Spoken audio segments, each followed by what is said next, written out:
Ya, kita lanjut lagi ya. Terakhir tadi membuktikan teorema Chebyshev ya. Infonya 95%, ya ini sudah memenuhi ya, malah 100%. 68% dengan range minimum dan maksimumnya ini ada datanya 60%. Jadi mendukung ya. Oke, selanjutnya kita membahas ukuran kecondongan dan keruncingan. Squeeze, kecondongan. Kanan positif dan negatif ya. Nah, ini dengan rumus kecondongan, jika mengetahui modus, pakai rumus yang sebelah kiri ini, atau jika diketahui median, bisa pakai yang sebelah kanan. Mungkin hasilnya agak sedikit berbeda, karena kan di statistik ini koma-koma itu berpengaruh, jadi bisa ada beda-beda dikit. Nah, jika squeeze-nya simetris ya, ini kurva normal seperti ini, berarti nanti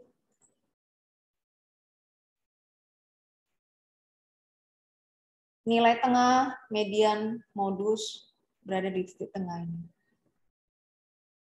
Jika hasilnya condong positif, nilai tengahnya di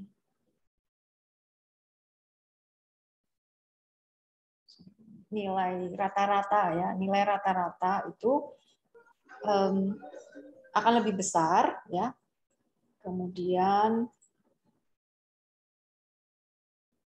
mediannya.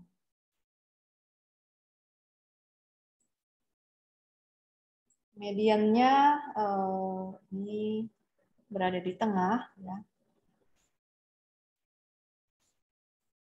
Mediannya lebih kecil dari rata-rata, modus lebih kecil dari median dan rata-rata hitung. Sedangkan kalau ingat sebelumnya waktu ukuran pemusatan kita sudah mendapat data ya. Mendapat data di mana data yang kita dapat itu nilai rata-rata lebih kecil dari median dan median lebih kecil dari modus.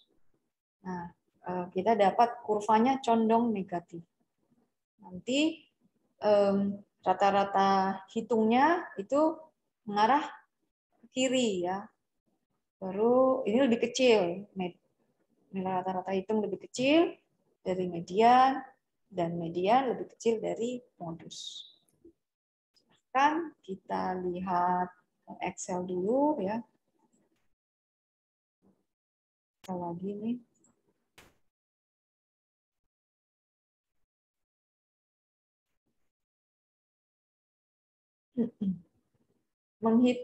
Sekarang menghitung squeeze dari data yang sudah. Tadi kita sudah dapat standar deviasi ya. Jadi bisa menghitung kecondongan. Modusnya kita ambil dari data yang sudah dihitung sebelumnya ya. Modus 54 atau median 55. Bisa pakai rumus dua-duanya. Nah, ini kita kerjakan. Nilai rata-rata hitung dikurang modus. Modusnya tadi ambil dari ini ya 55,214 ini. Kemudian standar deviasinya yaitu 16,3395. Dapat hasilnya minus 0,08 ya. Minusnya sebenarnya kecil ya, minus 0,0. Jika pakai rumus median berarti ini 3 kali rata-rata hitung dikurang mediannya. Mediannya dapat 54,5 ya.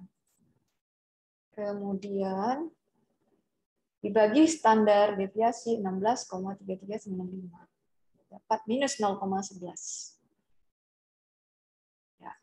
Ini minus ya, walaupun beda koma-koma, tapi mengarah ke minus atau kurva condong negatif. Di mana karakteristiknya itu nilai rata-rata hitung lebih kecil dari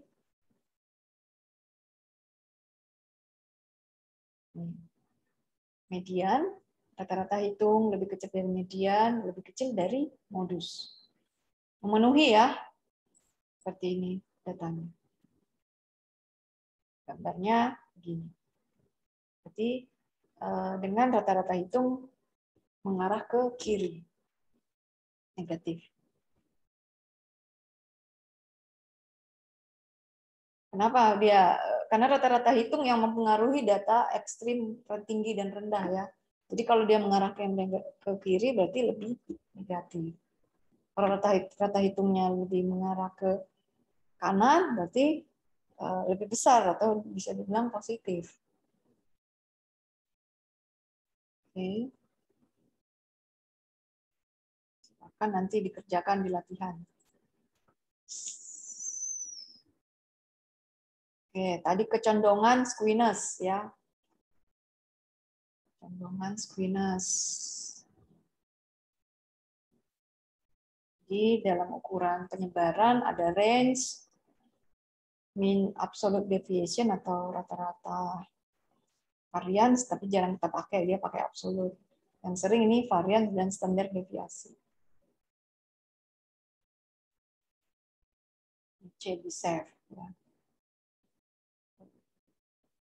Rumusnya.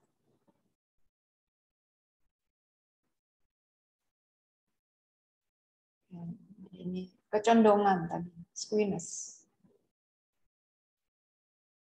Berarti kalau positif atau negatif squiness, jadi ini tidak distribusi yang asimetris ya. Kalau squiness-nya negatif atau semakin besar, nah berarti kan resikonya semakin besar, bisa dibilang begitu.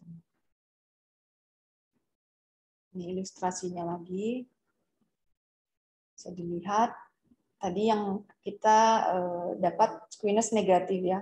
Rata-rata hitung lebih kecil dari median, lebih kecil dari modus. Bahasa Inggrisnya mode. Ini. Untuk yang negatif, ingat rata-rata hitungnya ke kiri. Jika positif, rata-rata hitungnya mengarah ke kanan. Di mana rata-rata hitung lebih besar dari median dan median lebih besar dari modus. Jika simetris ya, rata-rata hitung, median, modus. Oke, selanjutnya keruncingan. Keruncingan atau kurtosis. Keruncingan rumusnya ini alfa pangkat 4, 1/n, sigma, x, nilai tengah ya, dikurang rata-rata hitung, dipangkat 4 kan, kemudian dibagi standar deviasi pangkat 4. Nanti jika hasilnya sama dengan 3, itu adalah mesokurtik. Mesokurtik ya. Yang di tengah, kemudian kalau lebih besar dari 3, leptokurtik. Kalau lebih kecil dari 3, platikurtik. Dia lebih melebar. Ini kurtosis. Mesokurtik, leptokurtik lebih besar dari 3, platikurtik lebih kecil dari 3. Ini mengukur kepuncakan ya, keruncingan daripada distribusi.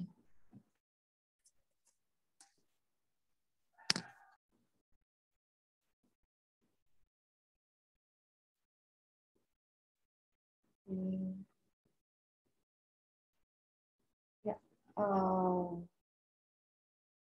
lihat Excel. Untuk kepuncakan atau kurtosis, rumusnya yang ini tinggal dikerjakan ya. 1/n, kemudian sigma dari selisih nilai tengah dikurang rata-rata pangkat 4. Nah, saya buat kolom baru nih ya. Nilai tengah, atau yang sebelumnya saya sudah hitung selisih antara nilai tengah dan rata-rata hitung, tinggal saya pangkat 4-kan. Kemudian dijumlahkan ya. Langsung dapat. Kemudian penyebutnya yang di bawah itu standar deviasi dipangkat 4-kan. Standar deviasi pangkat 4 kalau di Excel bisa seperti ini ya. Demikian. Hasilnya 0,55166 atau lebih kecil dari 3.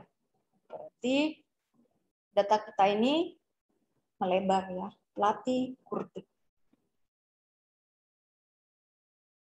Demikian. Ada pertanyaan?